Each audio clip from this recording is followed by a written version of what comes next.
Welcome to the In Her Light podcast, where we talk about all things energy, ascension, 5D business, and manifestation, and the courage to stand in your light and shine no matter the fuck what. I am your host, Simone Hodgins, and this is In Her Light. Hello and welcome to our second podcast episode of In Her Light. And I am super excited to be here with you. And just for some of you who don't know, I am actually also recording this on video. So I will be sharing these episodes as well on YouTube. And for now, we are just going on to more and more platforms right now with the podcast. So we are actually, I know for sure we're on Spotify and we've got some other ones. I think we've got like 9. So there's 9 different platforms to listen to this podcast. It is brand new and I'm just so thrilled to be doing this. I can't even tell you. And so if you love it and you get value from it, then please subscribe and leave me a rating so that others will know if this podcast is good for them or not. So with that being said, I want to talk to you today about spiritual awakening and really being in your power and creating from a place of expansion and creating the business, the life, and all the good stuff. And I mean, we're always going to talk about these kinds of things: overflow, expansion, manifestation. But today, I really want to focus on spiritual awakening and what that really is, because I will tell you that I have been I guess you would call a medium. And so, no, I don't do readings and things like that, but I have always had contact with the other side my whole life. And so since I was a little girl, and so that was normal to me. And I knew that it was different. I knew that other people in my family didn't have that. So it was just kind of my thing.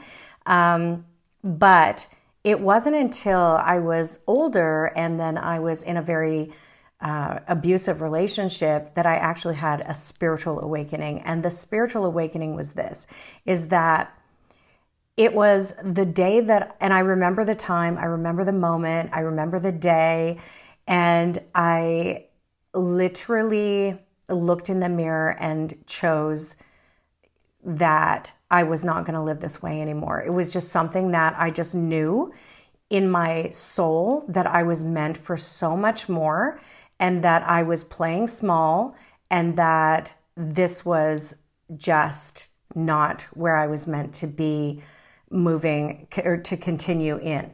So I knew that I was meant for more. And I feel like, so I was, for some of you that don't really know me, I was in a very abusive relationship. I had a baby and I was just constantly trying to fix the other person. And I was constantly trying to make things normal somehow. And I actually got out of the shower one day. And so I have a lot of connection with the other side. And I got out of the shower and I was looking in the mirror, and the mirror was all steamed up. And there was like a skeleton face that was looking back. And it was like, the message was very clear that if I continued in this situation, that I would not continue to be alive. And so it was very powerful. And I knew in that moment that I was meant for so much more, and that I had to, if I didn't want to do it for me, I had to do it for my son. So the reason I tell you this is because really awakening to the truth of who you are is actually coming into a state of awareness. Awareness is the key, and it's the awareness that allows you to actually become the observer, to literally embody your higher self and zoom out and look at yourself from a different perspective. Look at yourself from a perspective of love. Look at yourself from a perspective with compassion, but even aside from that, to just actually zoom out and notice the thoughts, notice the ways and the state of being that you're in, notice the behaviors. When you have awareness in your dominant thoughts and state of being, then you can actually realize that you are not the thoughts. You are not the story that goes along with the thought. You are not the feeling and the emotion that you are having. These are things that you are experiencing based on trauma, programs that you're running, just all of the experiences that you've had in your lifetime and the things that you've made it mean about you. And so when you awaken to the awareness in those, in that, literally everything in your life will change. And it is really the power of that awareness and your ability to feel like, oh my gosh, I am this incredible light being. I have all of this power that is running through my body, this vessel that I'm in. Like, I'm a light being. I chose to be in this body. I am an aspect of the Creator. I have the power within me that creates worlds, and I'm sitting here running off of old programs. When you awaken to that awareness, then you start to notice as you go through your day and as you operate throughout your life how you're being, and you can choose to not attach to it. That's why a lot of people talk about surrender, and we talk about being unattached to the outcome. And it's that, because if you can trust in the unknown, if you can trust in the fact that you don't need to know how you're going to build your business, you don't need to know the exact steps that you're going to take to create $1 million. You don't need to know the exact steps that you're going to have to take to create the perfect relationship or attract the great love of your life. It's really about noticing your dominant state of being and allowing yourself to feel what's coming through. And as it moves through you, it literally is leaving your body. Because when you are then able to do that now, and you're present and you are in your body, you can make choices and decisions and take action from a place of alignment, from a place of presence, from a place of saying, oh my God, it gets to be easy. It doesn't have to be like this. And so that, from that place, when you have that clarity that comes from awareness, then the actions and the things that you do start to change. The synchronicities start to become crazy, amazing, because you're literally in the zone. You're literally stepping out of the field of predictability. You're playing in the field of possibility. You are pure potential. You're opening yourself up, and you're gaining more and more clarity because your soul speaks to you through your body. Your soul and your internal intuition is always guiding you. It's just that most of us are listening to the ego most of the time. So it's through presence and awareness that when things on the outside are getting crazy, this brings you back to a state of sovereignty and clarity, so that when you take the moves and you do the things, they're going to create a very different outcome than if you're just going, holy shit, I need to pay my rent. I've got to get a client. Holy shit. Then you start to like absolutely become the opposite of what it is that you want to create. And when you look at the situation that you're in and you say, but this isn't what I want, that's totally okay to not want to be in a shitty situation. But it's like, instead of saying, I don't want this, I'm wrong for this, this is wrong, I shouldn't be here. What you're doing is you're trying to fix, and you're trying to put yourself, you're trying to make it better. But most of the time we're beating ourselves up, and we're literally in resistance to what is. And this brings us back again to surrender. And when we surrender to what is, we allow these emotions to move through us. In the past, we would have all of these unprocessed energies, which are consciousnesses, by the way, that we store inside of our bodies, and they literally hold us back. And as we are moving through this ascension process, which is very real, this isn't woo, this is very, very real. We are becoming more light. We are moving into higher dimensional fields. And so in order for us to really do that, we have to actually let go of the density that we are vibrating in. And how do we do that? We let go. We start to feel everything. And as we feel everything, we're going to be more sensitive, and we're going to actually notice that we're feeling more and more, but you're going to get really good at allowing yourself to be okay with it, because it's going to move through and it's going to resolve itself. That is what flow is. That is what putting yourself in flow is. So this is when it comes to your building your business and creating your financial sovereignty. And this is so, so important, okay, for spiritual workers to actually have the money to support them in their mission, to be able to create and give back and experience and take beautiful trips and give to their families and support their parents and, do all of the amazing things that they want to do and be, feeling freedom. These are things that we deserve and we're meant to experience these things. Like it's not supposed to be hard. It gets to be easy, but we are just addicted to making it hard because that's what feels safe. That's what feels familiar. That's our state of being. That's our nervous system. And so when we can move out of that, when we can literally become the observer, have the awareness, we step out of that, and all of these synchronicities and amazing things start to fall into place. And really, it's okay to have overflow for your work.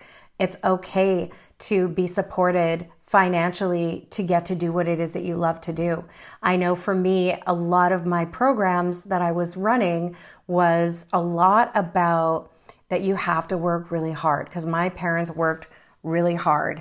And so I felt like if I was enjoying what I was doing and I was making a lot of money, then there was something wrong. Like I was doing something wrong. And so I would actually pull back.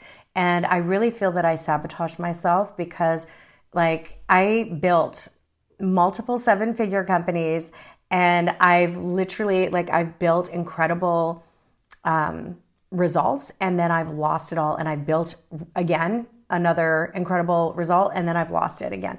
And so this was my pattern.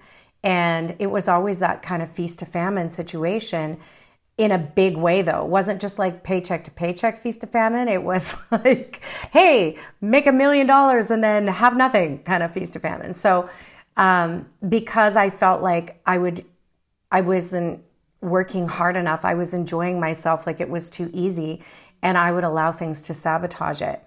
And so, because I was addicted to that programming, and it was through awareness and being able to step out of that I was able to shift that. Okay. So it's God, the angels, the universe, everyone up there, your team of lights surrounding you, who is walking with you every single freaking day. They are really, really okay with you living the life of your dreams, creating a massive impact, getting paid. I'm going to tell you, the spiritual business industry, so whether it's healing, coaching, art, all of these things that are your authentic expression. So this industry is actually going to be, in the next 3 years, a $400 billion industry. Just this part, not the whole online industry, but just spiritual work, healing, all of that kind of stuff. And, there's going to be a certain amount of people that are going to go to the top. And as it stands right now, I think there's 2% of the people who are doing what we're doing are actually making 6 figures or multiple 6 figures, let alone 7 or 8 figures in their business. And the only reason that is because they actually feel like it has to be hard. It can't be allowed. And it's all subconscious, and it's all within your nervous system. This fear of being able to get out of, you guys know, I don't know if you know a lot about the nervous system, but there are different states in your nervous system. And we go into, obviously there's fight or flight, there's freeze, there's fawn, which is like freeze. There's, these ways of living in survival that most of us live in, and it actually is very familiar to our body. And so when we start to push our edges and we start to expand, it can become very uncomfortable, But we have to choose to really step out of the comfort zone. This is where we want to step out of the field of predictability and surrender into the unknown. You don't have to know how it's going to happen. You just have to know that it's going to happen. And just as I know that my name is Simone, and I know where I live, and I know what my address is, and I know these things about myself, you can't tell me otherwise, because I know. And this is the same thing. I know that I will make several millions of dollars in my business. I know that I will create a really impactful podcast. I know this. It's not a question. So when you know it, it already is done. It already exists somewhere, somewhen. There is the divine, has already put this on your heart, because you are meant to receive it. You are meant to experience it, and you are meant to create that. Okay? It is meant for you. It's not meant for you to just wish. It's actually meant for you. You don't have to know how. You just have to start moving towards it and allowing things to unfold. And then this brings me to the third thing that I really want to say, which is about releasing and letting go of what is holding you back. Because when you are, and this isn't just about limiting beliefs, and I will do a talk on your limiting beliefs, because a lot of people talk about, well, let's remove your limiting beliefs and then everything will magically work. But it's not just about removing limiting beliefs, because it goes so much deeper than that. That's very surface level. And we are going to talk about that. But for the sake of time and not wanting to keep you here for hours on end, and I also have a wedding to get to, I want to say that when you are holding on to certain things, whether it's a belief, a program, a way of being, a person, a job, a partner, a whatever, okay? When you are holding on to things that do not serve you, but you still hold on to them because they're familiar and comfortable. This is why people go back to their abusive partners, or they stay in a shitty relationship, because they don't think they can get out, because they don't know what will happen if they leave. So they say, well, but this is familiar. At least I know it's shitty, but at least I know what to expect. And so that feels safe to me, versus I leave and then I don't know, how will I make money? How will I support myself? What if nobody ever loves me again? What if I never have? Like, these are the things that we go through. And it's the same thing if you're holding on to a partnership or a job and, you hate the job. The universe is saying, hey, this thing isn't working for you and you're not happy here. So it's time for you to pivot. It's time for you to shift. And you keep hanging on and you keep hanging on, because you want to stay safe. But I want you to know that it's time for you to start making the moves. Now, this doesn't mean ending the marriage, quitting the job immediately and having nothing, no plan. It's not that. It's that noticing when it's not serving you, and you start to take action that is aligned with what is serving you. And so if you really hate your job, but you know that you should be this world famous transformational speaker who is on a stage and doing all of these incredible things, and this is on your heart, it's your dream, it's meant for you, then you know what? Then start doing side gigs, start booking talks, start practicing, get a mentor, get a voice coach, get do you know what I'm saying? Like, start doing those things that are going to move you towards that, because then you start to move towards it. And as you start to release the desire, or pardon me, not the desire, but the need to hold on to the old way of being, new ways of being start to, because you are now shifting and expanding your capacity.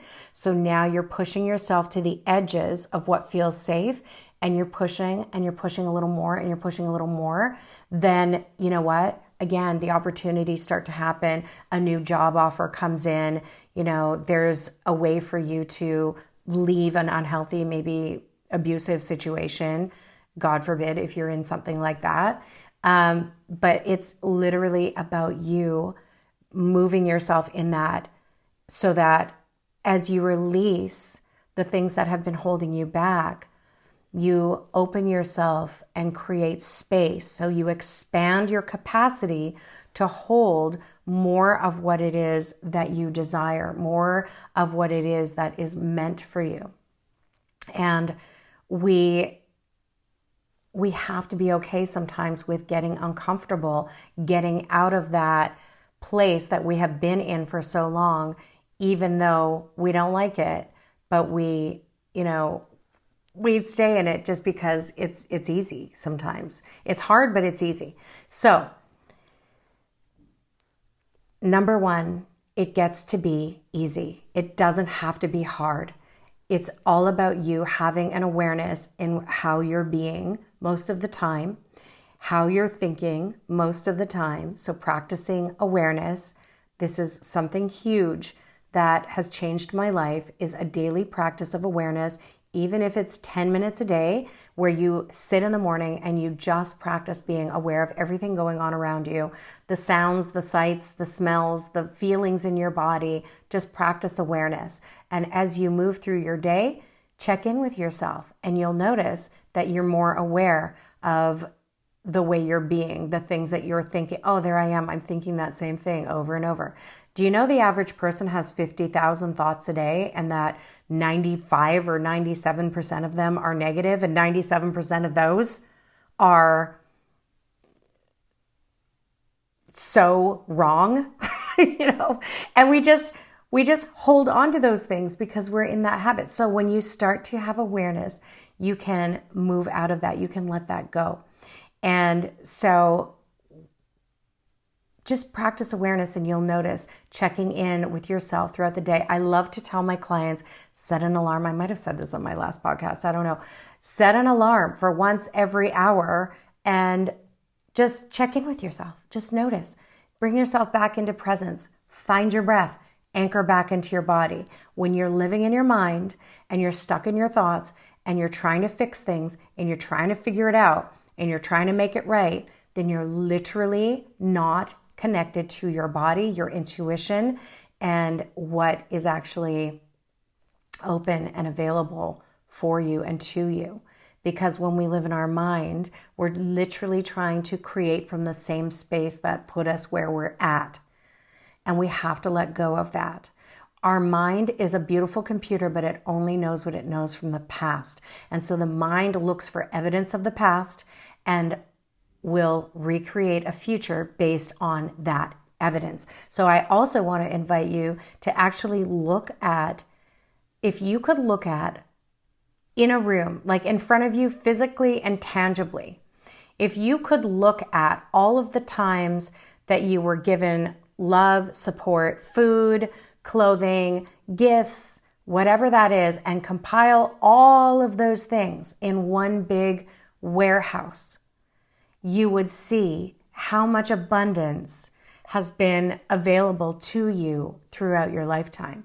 Even if you think that you have lived predominantly a life of lack, it's because you're not really noticing where you have been in a dominant state or in a state of receiving, in a state of abundance. When you were little, you didn't think about having to go out and earn the things or do the things. You just were you until you were taught that at a certain age that unless you were good, you didn't get the thing. Unless you behaved a certain way, you didn't get love, right? But as a baby, you just are loved. You're just given. You don't have to do anything. If you have a baby or a puppy or somebody in your life that is new to this planet and completely innocent, when you look at them, they don't have to do anything in order to be valuable or worthy of love. And you are the same. So you were born worthy and you were born pure, infinite potential. And nothing has changed. But we all have different starting points. We all have different circumstances. We all have different programs that we're running. But at the end of the day, we all have the power within us to create and bring the magic and the medicine that we have to this planet and to humanity. We all have it within us. We're all meant for it. So it gets to be easy. It's okay to have overflow and abundance and joy. And it's okay to have the quantum crumble before you have the quantum leap. It's okay to have things falling apart, because this is the universe telling you, hey, it's time to pivot. It's time to shift. It's time for you to make some different choices. And you get to choose and you get to decide where it is that you want to go. You get to notice where you're at, and you get to be okay with it and not beat yourself up, but have compassion, because all of the choices that you made in the past that brought you to where you are right here, right now, were based on the programs that you were running, based on survival, based on fear, based on lack of worthiness, most of the time, for so many of us. And so guess what? You are exactly where you are meant to be. And as you are awakening to the truth of who you are and the power that is within you, and you have awareness in that, and you start to have awareness in your dominant states of being and your dominant thoughts, you are going to literally shift everything. This is the key. And the third piece is to just allow yourself to release what no longer serves. One of my dearest friends is going through a business partnership that has really been holding her back, and things happening and crumbling and starting to bring into awareness, hey, everyone else has been seeing this, but you haven't been seeing this until something happened. And that's the place where you look at it, and she's looking at it going, holy shit, this is not serving me anymore. So I'm ready to shift. I'm ready to pivot. And then what happens the moment you make that choice? Some other incredible opportunity literally comes through the door. So this is magic. This is miracles. Expect miracles, because miracles are your natural state of being. Abundance is your natural state of being. So you get what you are, not what you want. And remember who you are. You are meant to stand in your light, shine your light, be all that you came here to be, experience all of it. You are a masterpiece in the making. You are a millionaire in the making. You are a bazillionaire in the making. You are pure magic, and you have got to just practice the awareness, and everything is going to shift for you. So if this served you today and you loved this episode, I know I talked a little bit longer than I wanted to, but if you did love this episode, then please like, subscribe, and leave me a rating so that others can find me too. I love you so much, and I appreciate you so much.